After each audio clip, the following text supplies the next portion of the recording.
नमस्कार, कैसे हैं आप सभी। आशा करता हूं कि आप सभी स्वस्थ और मस्त होंगे और बढ़िया से तैयारी में जुटे होंगे। ठीक है, तो चलिए शुरू करते हैं। तो आपको यहाँ पर दिख रहा होगा कि एमपी सुपर 100 2024 का इम्पॉर्टेंट क्वेश्चन है। ये बता दूं आपसे कौन से सब्जेक्ट का है, तो ये है केमिस्ट्री की, यानी जिसे हम लोग रसायन शास्त्र या रसायन विज्ञान भी कहते हैं, जो कि आपके नीट और जेई दोनों के विद्यार्थियों के लिए है। तो चाहे नीट वाले हों या जेई वाले, दोनों इसको अच्छे तरीके से लास्ट तक ज़रूर देखिएगा। तो दे रहा है यौगिक एक कंपाउंड दिया गया है, इसका आपको IUPAC नाम बताना है। तो देखिए, पहले हम लोग इसमें देख लेंगे कितने कार्बन हैं। 1 है, 2 है, 3, 4, 5, 6। तो अब ये 6 ऐसे हैं, लेकिन अगर हम देखें अच्छी तरीके से इसको कि इसमें हमारा क्या निकल के आता है, तो एक CH3 हो गया, फिर CH2 हो गया, फिर CH2 हो गया, फिर CH2 हो गया, फिर CH3 हो गया। ठीक है, तो जब हम इसकी गणना करेंगे तो इस साइड से करेंगे। तो पहले इसको हम देख लेते हैं क्या है। CH3 CH2 CH2, इसके बाद हमारा लग जाता है C। इसमें यहाँ पर डबल बॉन्ड दिया गया है, यहाँ पर CO हम इसको मानेंगे, और यहाँ पर क्या है C2H5 यानी CH3 और CH2। तो अब हम इसमें कानूनों की गिनती कर लेंगे। तो मेथेन, एथेन, प्रोपेन और ब्यूटेन, यानी ब्यूटेन वाला पहला तो हमारा ऑप्शन होना चाहिए। तो ब्यूटेन के कितने ऑप्शन हैं हम देखेंगे। यहाँ पर इसमें क्या दिया है, नहीं है, तो ये हमारा नहीं होगा। फिर इसमें हम लोग देखेंगे ब्यूटेन है, हाँ, इसमें है ब्यूटेन, हाँ, इसमें है ब्यूटेन, हाँ। ठीक है, अब इसके बाद देखते हैं कि इसमें प्रोपिल दिया गया है। प्रोपिल किसके लिए यूज होता है, जिसमें हमारा देखिए जब क्या होता है, पहले मेथेन, फिर एथेन, मेथेन एथेन, फिर प्रोपेन, फिर ब्यूटेन, फिर पेंटेन, इस तरीके से चलता है। तो अब जब हमारा यहाँ पर क्या दिया गया है, एथिल, तो मेथेन के बाद आता है एथेन, तो उसी का हमारा मेथिल हो जाता है और फिर एथिल हो जाता है। ठीक है, और यहाँ पर प्रोपिल, तो यहाँ पर हमको प्रोपिल दिया गया है, यानी हमारे 3 कार्बन होने चाहिए, लेकिन हमारे यहाँ पर कितने हो रहे हैं, मेथेन और एथेन का ही, यानी एथिल तक ही हो रहा है। तो हमारा आंसर क्या हो जाएगा, आंसर नंबर बी क्या हो जाएगा, एथिल ब्यूटेनोएट। ठीक है, एथिल ब्यूटेनोएट। अगला प्रश्न की ओर चलते हैं। अगला प्रश्न क्या दिया गया है, अगला प्रश्न है 2,3 डाईहाइड्रॉक्सी ब्यूटेनडाइओइक अम्ल का रूढ़ नाम है। ये किसका रूढ़ नाम है, पहला चीज़ तो बढ़िया से देखेंगे। 2,3 डाईहाइड्रॉक्सी ब्यूटेनडाइओइक अम्ल का रूढ़ नाम क्या है, किसका है पहला बार, तो इसका ये है टार्टेरिक एसिड का। ठीक है, किसका है, टार्टेरिक एसिड का। अगला प्रश्न देखते हैं क्या दिया गया है। HCl में बनने वाला बंध होता है, कौन सा होता है, हमको इसमें से ऑप्शन चुनना है।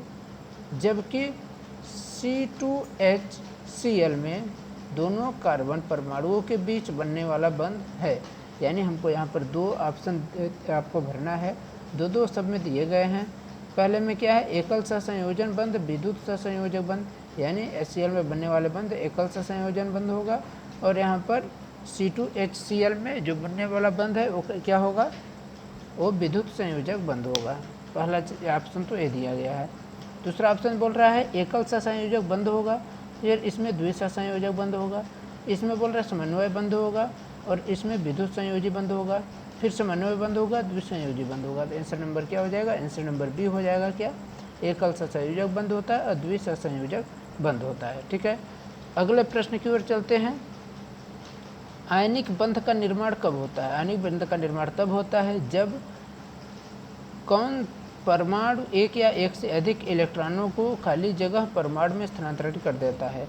तो इसका क्या होगा कि जब धातु परमाणु जो होता है एक या एक से अधिक इलेक्ट्रॉनों को अधातु परमाणु में स्थानांतरित कर देता है, तो वहाँ पर हमारा कौन सा बंध बनता है, आयनिक बंध का निर्माण होता है। तो आंसर नंबर क्या हो जाएगा, ए सही है। अब हम लोग और देख लेते हैं। तो ये अधातु से धातु में है, ये गलत है। यहाँ धातु से धातु में है, ये भी गलत है। यहाँ अधातु से अधातु में है, ये भी गलत है।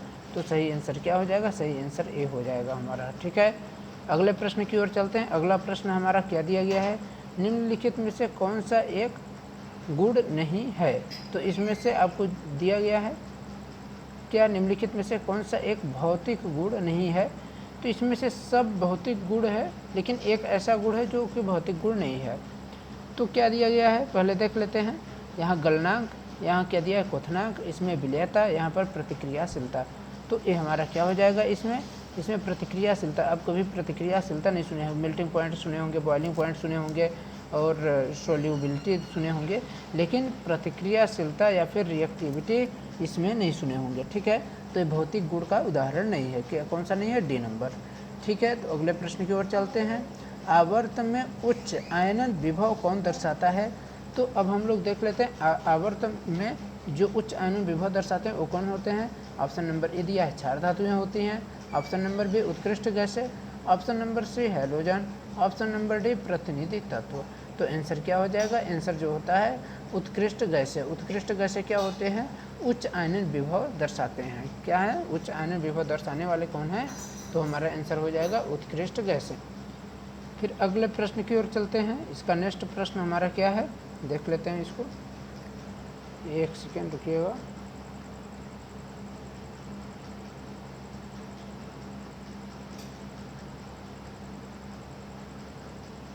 ये हमारा आयनन ऊर्जा का मान बढ़ता हुआ क्रम। आयनन ऊर्जा दिया गया है, उसमें हमको क्या करना है, बढ़ते हुए क्रम में हमको बताना है कि किसका बढ़ता हुआ क्रम होगा। तो बेरिलियम, बोरान, कार्बन और नाइट्रोजन पहला है option number A. Option number B बोल रहा है beryllium, boron, beryllium, carbon, nitrogen. Option number C है carbon, nitrogen, beryllium, boron. Option number D है नाइट्रोजन, कार्बन, बेरिलियम, बोरान। यानी इसमें सबसे ज़्यादा जो आयनन ऊर्जा का मान बढ़ता हुआ क्रम है, यानी सबसे कम इसमें है, सबसे ज़्यादा इसमें मतलब क्या है, ए बोल रहा है। तो हम देख लेते हैं। पहले आवर्त सारणी में हाइड्रोजन होता है, फिर हीलियम, फिर लिथियम, फिर बेरिलियम, फिर बोरान होता है। ठीक है, बेरिलियम, बोरान, फिर कार्बन होता है, फिर नाइट्रोजन ये होता है। तो इसके हिसाब से हमारा होना चाहिए बेरिलियम, बोरान, कार्बन, नाइट्रोजन। लेकिन जो यहाँ पर आयनन ऊर्जा की जो बात किया जा रहा है, तो ये हमारा क्या होता है, पहले बोरान में मतलब जितना रहता है उससे अधिक किस में होता है, बेरिलियम में होता है, फिर कार्बन में होता है, फिर नाइट्रोजन में। तो हमारा आंसर क्या हो जाएगा, आंसर नंबर बी हमारा सही हो जाएगा। ठीक है, अगले प्रश्न की ओर चलते हैं। यदि जालक ऊर्जा और इलेक्ट्रॉन बंधुता का योग आयनन ऊर्जा से अधिक हो तो शुद्ध प्रभाव क्या होगा। यदि जालक ऊर्जा और इलेक्ट्रॉन बंधुता का योग आयनन ऊर्जा से अधिक है तो हमारा क्या होगा, ऊर्जा की मुक्त और आयनन बंध का गठन होगा। क्या होगा, ऊर्जा की मुक्ति होगी और आयनन बंध का गठन होगा। इसमें ऑप्शन भी देख लेते हैं क्या है, ऊर्जा की मुक्ति भर होती है या ऊर्जा का अवशोषण होता है या आयनन बंध का गठन होता है। तो हमारा आंसर नंबर क्या हो जाएगा, आंसर ए और सी हमारा हो जाएगा। ठीक है, फिर अगले प्रश्न की ओर चलते हैं। अगला प्रश्न क्या है, यहाँ पर फ्लोरीन है, फ्लोरीन, क्लोरीन, ब्रोमीन, आयोडीन वाले जली घोल में डिस्चार्ज का सही क्रम आपको चुनना है। तो इसमें डिस्चार्ज का सही क्रम जली घोल में क्या हो जाएगा, option A, B, C, D दिया है। यहाँ पर क्या है कि आयोडीन, फिर ब्रोमीन, फिर क्लोरीन, फिर फ्लोरीन, ये ऑप्शन हमको दे रहा है। को F2 के रूप में डिस्चार्ज नहीं किया जा सकता। ठीक है, अब फ्लोरीन माइनस यहाँ पर दिया गया है, इसको F2 के रूप में डिस्चार्ज नहीं किया जा सकता, पहला ऑप्शन है। फिर यहाँ पर देखिएगा सब में दो दो है, इसमें सिंगल है माइनस में रूप में, लेकिन F2 के इसको डिस्चार्ज नहीं किया जा सकता, ये बोल रहा है। यानी ये माइनस होगा लेकिन F2 के रूप में नहीं होगा। ऑप्शन नंबर बी क्या बोल रहा है कि Br2, I2, Cl2, F inverse को, F माइनस को F2 के रूप में डिस्चार्ज नहीं किया जा सकता। ठीक है, यहाँ पर F माइनस वही चीज़ दिया गया है, लेकिन यहाँ Br है। ठीक है, सबसे पहले नंबर पर Br है, फिर इसके बाद I2 है, फिर Cl2 है, फिर फ्लोरीन है। इस वाले में देखेंगे तो क्या है, I2, Br2, Cl2, F2, और इसमें क्या है Br2, I2, F2, Cl2। हमारा आंसर क्या हो जाएगा, आंसर नंबर ए हो जाएगा। I2, Br2, Cl2, F minus को F2 के रूप में डिस्चार्ज नहीं किया जा सकता। अगला प्रश्न दिया है, निम्नलिखित में से कौन सा ऑफ बाउ का नियम हम लोग पढ़ते हैं। तो ऑफ बाउ के सिद्धांत के अनुसार इलेक्ट्रॉनों के इलेक्ट्रॉनिक विन्यास का अपवाद है।